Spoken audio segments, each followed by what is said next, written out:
नमस्कार। मैं अशोक जी एक बार फिर एक नई कल्याणकारी कथा जन कल्याण में लेकर आया हूँ। इस बार इस कल्याणकारी कथा का रूप एकदम अलग है और मैं उम्मीद करता हूँ कि इस कथा को मस्ती में सुनेंगे, इसकी गहराई में उतरेंगे और अपना कल्याण करेंगे। हमारे जीवन का उद्देश्य क्या है? हमारे जीवन का उद्देश्य सच्चा सुख, आनंद की प्राप्ति के लिए पुरुषार्थ करना।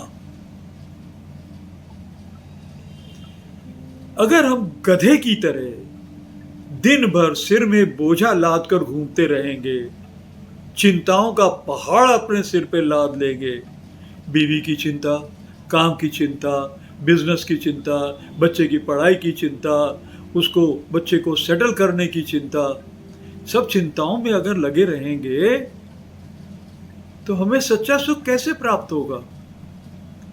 मेरा गुरु कहता है कि अपनी मन और बुद्धि को हावी नहीं होने देना और ये सारे बोझ को उतार के एक किनारे फेंक दो।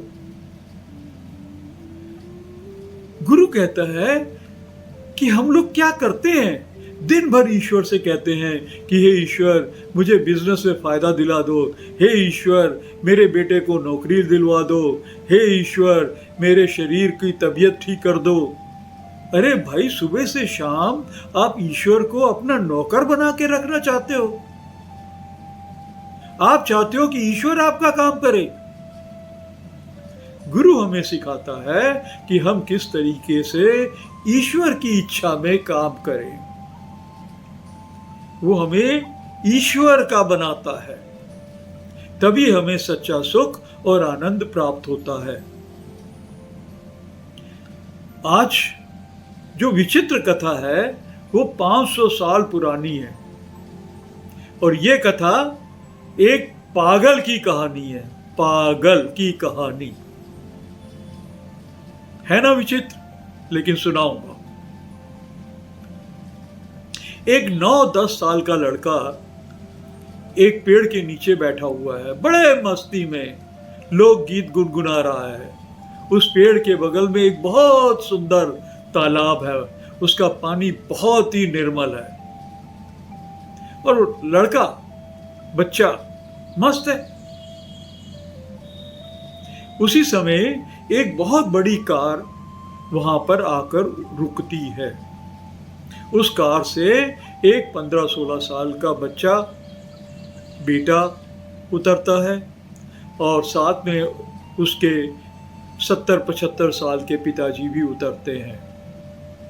पुराने प्रोग्राम के मुताबिक पिताजी गांव के कुछ प्रतिष्ठित व्यक्तियों के साथ कुछ काम के सिलसिले में चले जाते हैं बात करने के लिए। वो बेटा देखता है कि एक छोटा 9-10 साल का बालक पेड़ के नीचे बैठा है तो उसके पास आकर बैठ जाता है और बड़ा आश्चर्यचकित होता है कि ये बच्चा कितना मस्त होके आराम से लोकगीत गाते हुए मस्ती में बैठा हुआ है। वो उस बालक से पूछता है कि तेरा नाम क्या है? बालक हंसने लगता है कि अरे भाई, मेरा नाम तो मुझे खुद नहीं मालूम है, पर ये गांव वाले मुझे हमेशा पागल पागल कह के बुलाते हैं। ठीक है, बुलाने दीजिए, मैं सुनता ही नहीं हूं, मैं अपनी मस्ती में रहता हूं। वो बेटा कहता है कि मुझे बड़ा आश्चर्य होता है कि सुबह सुबेरे इतनी कम उम्र में आप खाली बैठे लोग गीत गाते हुए मस्ती में यहां पे झूम रहे हो। क्या तुम्हारे पास कोई काम नहीं है? अभी तो बड़ी लंबी उम्र तुम्हारे सामने है, तुम्हें कुछ काम करना चाहिए। वो बच्चा या बालक कहता है कि मुझे काम करना चाहिए। अच्छा बताओ तो सही कि मुझे क्या काम करना चाहिए।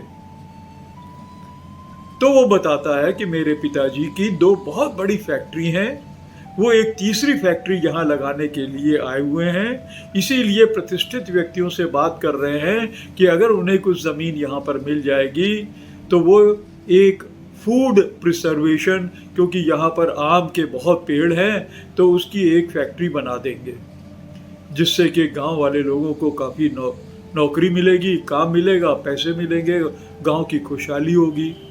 तो मैंने सोचा कि तुम खाली यहाँ पर बैठे हुए हो, मस्ती में बैठे हो, तो कुछ तुम्हारा भला भी हो जाए। तो इसलिए मैं यहाँ पे उतर गया हूँ और मैं चाहता हूँ कि तुम कुछ काम करो। कहता वाह भाई वाह, बताओ भाई, मुझे परामर्श देने वाले दाता, क्या काम करूं? कहता देखो तुम्हारे बगल में कितना सुंदर तालाब है, मैं एक मछली पकड़ने का कांटा तुम्हें खरीद कर दे देता हूँ। जब तुम यहाँ पर खाली बैठे ही हो तो एक कांटा जो है वो तालाब में डाल दिया करो, और जिस समय कांटा थोड़ा सा तुम्हें भारी लगे तो बाहर खींच लिया करो, कोई ना कोई मछली उसमें फंस जाएगी और बाहर निकल आएगी। तो दिन भर में अगर ये काम करते रहोगे तो कुछ 15, 20, 25 मछलियां पकड़ लोगे। बच्चा कहता है फिर?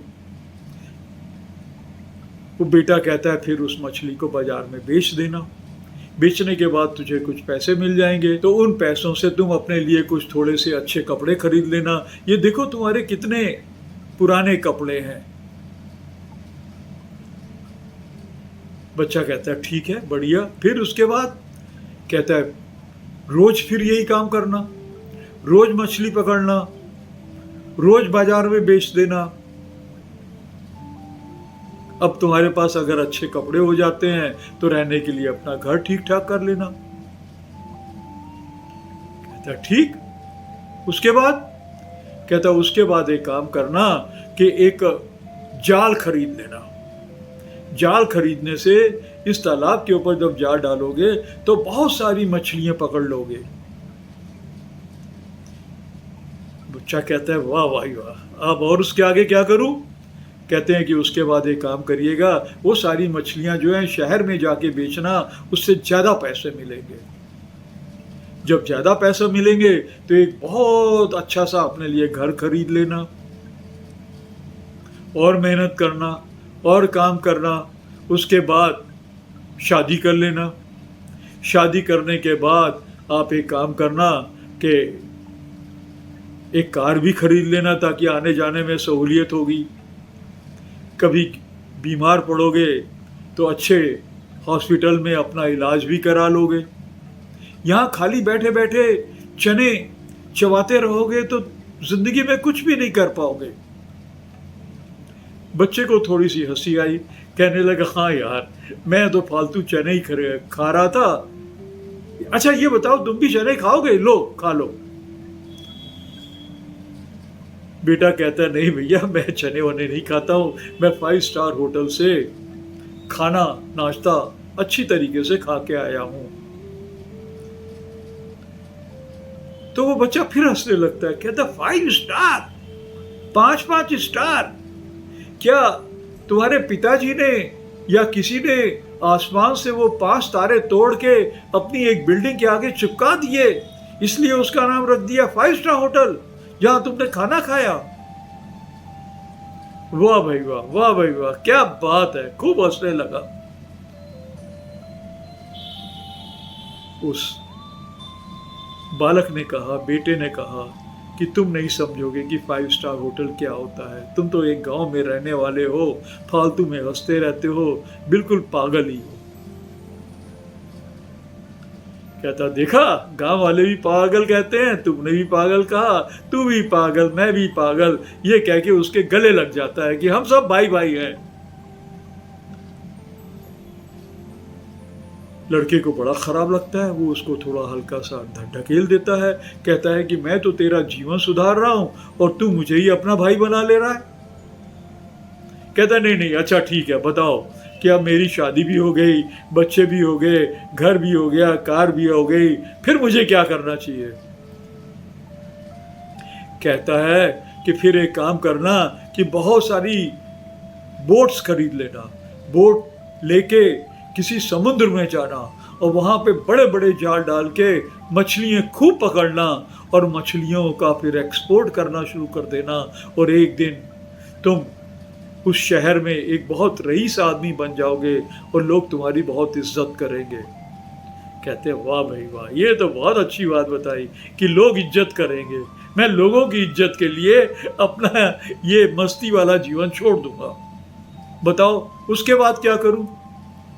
कहते हैं उसके बाद अपने बच्चों की फिक्र करना, उनको अच्छा पढ़ा लिखा के बड़ा बना करके उनको बिजनेस में सेटल करना, उनकी शादी करना और फिर अच्छे अच्छे घरों में रहने के लिए बच्चों को भी घर बना के दे देना। सब बड़े खुश हो जाएंगे कि पिताजी ने देखो कितनी मेहनत करके हमें इस मुकाम पे पहुंचा दिया। कहता वाह ये तो मजा ही आ गया, आगे बताओ उसके बाद क्या करूं? कहते हैं उसके बाद तुम्हारी उम्र भी 70-75 साल की हो जाएगी, जीवन में काफ़ी मेहनत कर ली होगी, खूब पैसे कमा लिए होंगे, आराम से बैंक में पैसे रख के और अपने बुढ़ापे को शांति से प्यार से बिताना और मस्त रहना। तो वो बच्चा हंसने लगा पागलों की तरह। कहता है यार बड़े अजीब आदमी हो, मैं 9 साल का हूँ, तू मुझे 90 साल के बाद का सुख दिखला रहे हो। अरे मैं तो अभी मस्ती में हूँ, अभी मजा ले रहा हूँ, अभी खुश हूँ, इस खुशी के लिए मैं 90 साल का इंतजार क्यों करूं? वो लड़का कहता है कि तुम बेवकूफ हो, बेवकूफ ही रहोगे, पागल हो, पागल ही रहोगे, निकम्मे हो, सुस्त हो, आलसी हो, जीवन में कुछ नहीं कर सकते हो। बच्चा कहता है थैंक यू वेरी मच, शुक्रिया, तुमने तो मेरा पूरा भविष्य ही बता दिया। गुस्से में आके वो लड़का जो है वहाँ से चला जाता है, क्योंकि उसके पिताजी भी आ जाते हैं और सबसे बोलते हैं कि ये ज़मीन हमें दे दो, यहाँ पर मैं आपके लिए एक फूड प्रिजर्वेशन की फैक्ट्री लगा दूंगा। तो फिर ये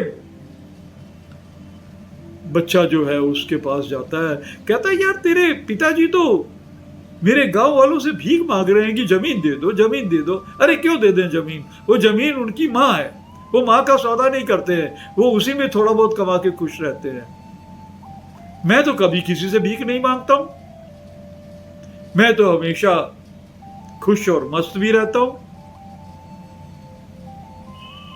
तो वो लड़का कहता है कि ये भीख नहीं मांग रहे हैं, इनको समझा रहे हैं कि अगर जमीन दे देंगे, यहाँ पे फूड प्रिजर्वेशन की फैक्ट्री मिल जाएगी तो उनको खूब पैसे मिल जाएंगे, काम करेंगे और उनका जीवन जो है और अच्छा हो जाएगा। अच्छा तो तुम ये गांव वाले जो मालिक हैं उनको नौकर बनाने के लिए आए हो, ये बात है।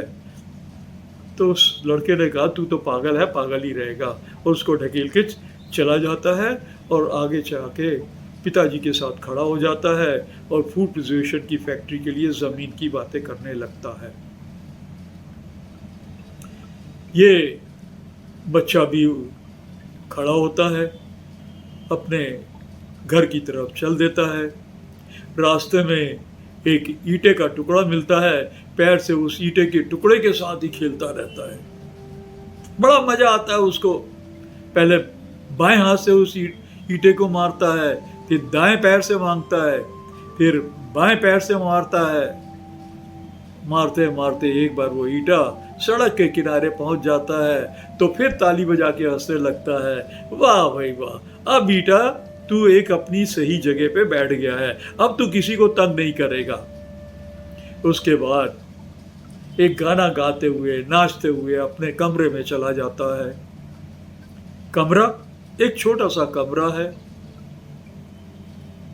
जीवन के लिए उसके पास थोड़ी सी ज़मीन है, उसी में खेती बाड़ी करके जो 2 पैसे मिलते हैं उससे अपना जीवन चलाता है। 2-3 कपड़े भी रखे हुए हैं, 2-4 बर्तन भी रखे हैं, यही उसकी ज़िंदगी है। पास में एक तालाब है, गर्मियों में हो या सर्दियों में हो ठंडे पानी से मज़े से नहाता है। जब उसका दिल करता है तो ढोलक बजाने लगता है, जब उसका मूड करता है तो बांसुरी बजाने लगता है। जोर जोर से गाना गाने लगता है, हंसता रहता है, मस्त रहता है। वो एक सरकारी स्कूल में पढ़ाई भी करता है और जब उसका मूड होता है, अपना रात हो बेरात हो, जब नींद खुली, लालटेन जलाई, 2 किताबें निकाल के कुछ पढ़ने लग जाता है। इस तरह अपनी जीवन को बिता रहा होता है। 2-3 साल के बाद एक बार ये बच्चा स्कूल जा रहा था तो एक स्कूटर से इसका एक्सीडेंट हो जाता है। बच्चे को काफ़ी चोट लगती है। गांव वाले कहते हैं, अरे भाई पागल आदमी को, पागल को चोट लग गई, पागल को चोट लग गई। तो लोग उस पागल को उठा के एक सरकारी अस्पताल में भर्ती कर देते हैं। वहाँ पे काफ़ी दिन बीमार रहता है, उसका इलाज होता है। इसी दौरान उसकी क्लास की फाइनल परीक्षा भी होती है, लेकिन ये तो अस्पताल में पड़ा रहता है, इसलिए परीक्षा में शामिल नहीं हो पाता है। जब ठीक हो जाता है तो फिर से स्कूल जाता है। पता लगता है कि फाइनल एग्जामिनेशन हो गया। जो उसके क्लास के बच्चे थे, एक क्लास आगे बढ़ जाते हैं। सारे लोग कहने लगते हैं, अरे भाई पागल फिर से आ गया, पागल फिर से स्कूल आ गया, पागल फिर से स्कूल आ गया। तो पागल कहता है, यार बिल्कुल सही पहचानते हो, मैं तेरा भाई हूं, जो तू है वही तो मैं हूं, आओ हम लोग सब एक दूसरे के गले मिले। उसके दोस्त उसको धक्का मार देते हैं, चल पागल कहीं के, हट जाए यहां से। लेकिन वो अपनी धुन में लगा रहता है, मस्त रहता है। जब जी चाहे गाना गाओ, जब जी चाहे हंस लो, जब जी चाहे सो लो, जब जी चाहे 2 किताबें पढ़ लो। अपने मर्जी का बिल्कुल मालिक। भक्तों, 15-20 साल बीत जाते हैं। 20 साल के बाद एक शहर में एक साइकेट्रिक हॉस्पिटल, उस हॉस्पिटल का एक डॉक्टर, और डॉक्टर का इंचार्ज कौन है? यही बालक, यही बच्चा जो बड़े होके एक डॉक्टर बन जाता है। और जैसे ही उस हॉस्पिटल में इंचार्ज बन के आता है, बहुत खुश होता है, कहता है आज मेरे तो जीवन की इच्छा पूरी हो गई। तो लोगों ने पूछा, क्या इच्छा पूरी हो गई?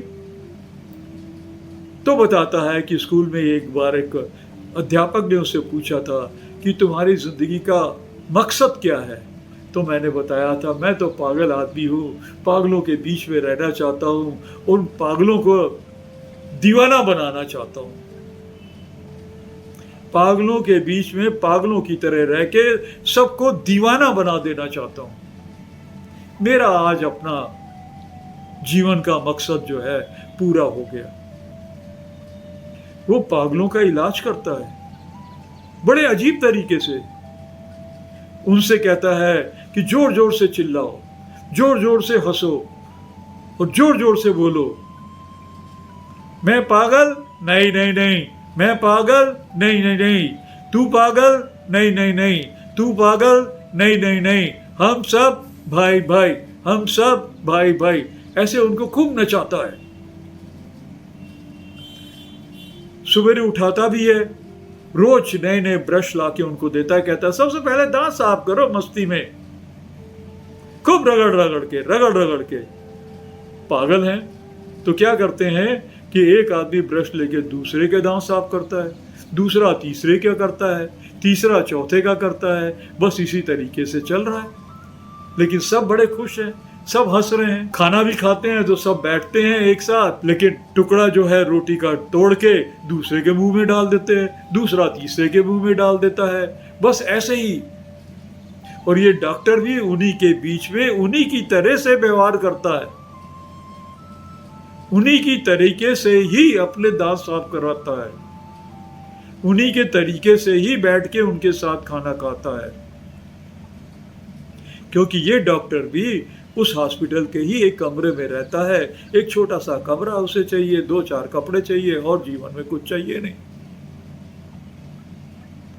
और पागलों के बीच में रह के बड़े मस्ती से अपने जीवन को गुजारता है। एक दिन अचानक एक बहुत लंबी कार वहां पे आकर रुकती है। उस लंबी कार में एक लड़का उतरता है। ये लड़का वही था जो उसको गांव में मिला था, जिसने उसे जीवन में खूब तरक्की करने का भाषण दिया था। ये उस लड़के को पहचान जाता है। कैसे? इस लड़के के गोरे गोरे गालों पे ना 2 काले काले बड़े मोटे तिल थे, और जब वो पहली बार मिला था तो वो बड़े प्यार से उसके गाल को चूमते हुए कहता है कि तेरे ये तिल मुझे बहुत पसंद है, और दोनों के तिल उसके गाल से निकाल के अपनी गाल में लगा लेता है। कहता है, अरे भाई, अब हम तुम दोनों सच्चे भाई भाई बन गए। तो उसके वही गोरे गोरे गाल पे तिल को देख के पहचान गया कि इस आदमी को तो मैंने देखा हुआ है, इस बेटे को तो देखा था, इस बालक को तो देखा था। और उसे अपनी पुरानी बात पूरी याद आ जाती है। पूछता है कि भाई क्या हुआ? कहता है कि ये जब बड़ा हुआ तो मौज मस्ती में ये भी डूब गया, काम करना नहीं। पिताजी ने पढ़ाई के लिए विदेश भी भेज दिया, वहाँ से लंबी चौड़ी डिग्री तो क्या लाया ही लाया, साथ में सारी बुरी आदतें भी ले आया, शराब पीना, मस्ती करना। कुछ समय के बाद इसके पिताजी का देहांत हो गया। जब देहांत हो गया तो सारी फैक्ट्रीज का काम इसके सिर पे आया। इसने जीवन में कभी काम तो किया ही नहीं था, ये तो मौज मस्ती में शराब पीने में लगा रहता था। तो सारे लोग जो इसके साथ काम करते थे वो इसको धोखा देने लगे, सारे पैसे गबन करने लग गए। बड़ा दुखी हुआ क्योंकि घाटा होने लगा, उसको शराब के लिए पैसे नहीं मिले। फिर एक बार क्या हुआ कि इसके जो कार्यकर्ता थे फैक्ट्री के, उन्होंने खूब सारा माल चोरी कर लिया, और चोरी करने के बाद उस फैक्ट्री में आग लगा दी ताकि पता ना चले कि वहां से माल गायब हुआ है। जब फैक्ट्री में आग लग गई तो ये दुख में डूब गया और इसको डिप्रेशन हो गया। उसके बाद ये बिल्कुल चुपचाप रहने लगा, किसी से कोई बात नहीं करना, किसी के पास कहीं घूमने नहीं जाना, कुछ नहीं करना, दिन भर बेवकूफ़ों की तरह एक कोने में पड़ा रहता था और रोता रहता था। तो आज हम इसको लेकर आपके हॉस्पिटल में एडमिट कराने के लिए लाए हैं। तो उसने कहा कोई बात नहीं यार, पागल हूँ, पागल ही तो आएंगे। उसका सत्कार किया, उसको बड़े प्यार से जिस तरीके से बाकी लोगों का इलाज करता था उसका भी इलाज करने लगा। उसी समय होली आ गई तो इसने क्या किया, रोटी वोटी बनवाई सारे लिए और दाल की जगह एक पानी में रंग मिला के सबके सामने पेश कर दिया। सबने रोटी खाई और वो जो पानी था एक दूसरे के ऊपर फेंक फेंक के होली बनाने लगे।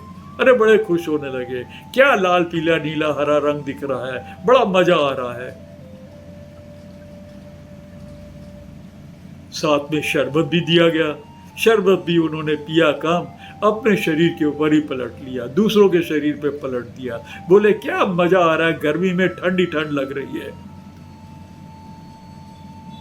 उसी तरीके से इसको भी कहा गया कि तू भी कर, सुबह सुबह उठ के बोल, चिल्ला, हंस, मैं पागल नहीं, मैं पागल नहीं, मैं पागल नहीं, तू पागल नहीं, तू पागल नहीं, तू पागल नहीं, हम सब दोस्त, हम सब दोस्त। एक दिन डॉक्टर ने क्या किया कि एक थिएटर की सारी टिकटें खरीद ली और अपने सारे पागल आदमियों को पैदल लेके गया। रास्ते में सब उल्टे सीधे गाने गा रहे हैं, ढोलक बजा रहे हैं, बांसुरी बजा रहे हैं, मस्ती करते हुए थिएटर चले जाते हैं, लोग भी कहते हैं पागलों की टोली जा रही है। वहां पे जाके कॉमेडी फिल्म थी, जैसे ही कोई अच्छी बात समझ आए सारे मिलकर नाचने लगते थे, गाने लगते थे और बड़े खुश होते थे कि जैसे उन्हें दीन दुनिया किसी की ना तो फिक्र है ना कोई चिंता है। इसी तरह मस्ती से पिक्चर देखते हुए, मस्ती करते हुए वापस अपने अस्पताल में आ जाते हैं। तो ये एक अजीब अनूठा तरीका था उस डॉक्टर का सारे पागलों के बीच में रह के उनके इलाज करने का। उसने सोचा कि जब भी मैं दूसरों के स्तर पे नहीं उतरूंगा तो लोगों को मेरी बात समझ ही नहीं आएगी। मुझे जो भी बात करनी है उसी के उनके लेवल में उतर के करनी है। इसलिए वो पागलों के साथ पागलों की तरह व्यवहार करके उनका इलाज करता था। कई लोग ठीक भी हो गए। एक दिन वो भी आया कि जब उसका बचपन का वो जो बालक था वो भी ठीक हो गया। सरकार की तरफ से थोड़ा सा अनुदान आया, वो पैसे लेकर उसने क्या किया, एक दुकान बनाई और उस दुकान में फल फ्रूट सब्जी बेचने के लिए खरीद दी। और ये दुकान जो है उसने अपने वही बचपन वाले बालक को दे दी कि तुम आज के बाद अब ठीक हो गए हो, इस दुकान को चलाओगे। उसने कहा डॉक्टर साहब इसका उद्घाटन भी आप करेंगे और इसका नामकरण भी आप ही करेंगे। डॉक्टर ने बाहर बोर्ड लगा दिया, पागल की दुकान। अंदर वो बैठता है, बड़े आराम से काम करता है, जो आते हैं ठीक भाव से उनको सब्जी दे देता है, फल दे देता है और अपने लिए काफ़ी कमा लेता है, खाता पीता है, मस्त रहता है। कुछ लोग आके बोलते हैं कि यार तुमने अपनी दुकान का नाम पागल की दुकान क्यों रखा? कहते हैं पागल की दुकान, ये मेरी दुकान का नाम है। लोग कहते हैं यार बेवकूफ ना बनाओ, तुमने ही तो अपनी दुकान का नाम रखा है, तुम्हें नहीं मालूम? वो हंसते हुए कहता है यार देख ऐसा है कि मैं तो दुकान के अंदर रहता हूँ, मैं तो अंदर ही देखता हूँ, बाहर की चीज कौन देखेगा? बाहर वाले ही देखेंगे। जो बाहर देखेगा उसे ही तो दिखेगा कि पागल की दुकान। मैं तो अंदर ही देखता हूँ, अंदर कोई पागल नहीं, सब शांति, कोई द्वेष नहीं, कोई दुख दर्द नहीं, सिर्फ सुख ही सुख, यही तो अंदर दिखता है। कुछ समय बीत जाता है। एक दिन इस डॉक्टर का भी शरीर शांत हो जाता है। इसने अपने जीवन में इतने पागलों का इलाज किया था कि सरकार खुश होकर एक बहुत बड़ा स्टैचू इसका बना देते हैं और उसके ऊपर लिख देते हैं कि ब्रह्मांड का मालिक विश्व गुरु, क्योंकि उसने एक गुरु की तरह सबको एक अनूठे तरीके से शिक्षा दी थी। भक्तों 500 साल बीत गए हैं, लेकिन आज भी देश दुनिया के लोग आते हैं और उस स्टैचू के आगे सिर झुका के आदर के साथ पूजा करते हैं। और आज भी वो पागल डॉक्टर की बात सोचकर उनकी आंखों से इज्जत के आंसू गिरने लगते हैं। जब वो रोते हैं तो उनके आंसुओं की झड़ी रुकती नहीं है, लेकिन ये प्यार के आंसू थे। भक्तों, एक बार आप भी अपने जीवन में रोजाना कुछ सेकंड्स निकालकर, कुछ मिनट निकालकर एकांत में बैठकर चने खाइए और जितने बोझ हैं सिर पे सबको उतार के किनारे फेंक दीजिए। आंख बंद करके अपने अंदर स्थित हो जाइए तब आपको दिखलाई देगा कि ब्रह्मांड का मालिक विश्व गुरु कहीं बाहर नहीं है, वो आप स्वयं हैं। आप स्वयं विश्व गुरु हैं, ब्रह्मांड के मालिक हैं। फिर ये छोटी छोटी भौतिक वस्तुओं के पीछे क्यों अपना जीवन और अपनी मन बुद्धि को बेकार करते हैं? गुरु के शरण में रहिए, प्रभु का नाम लीजिए और सच्चा सुख और शांति को प्राप्त करिए। धन्यवाद।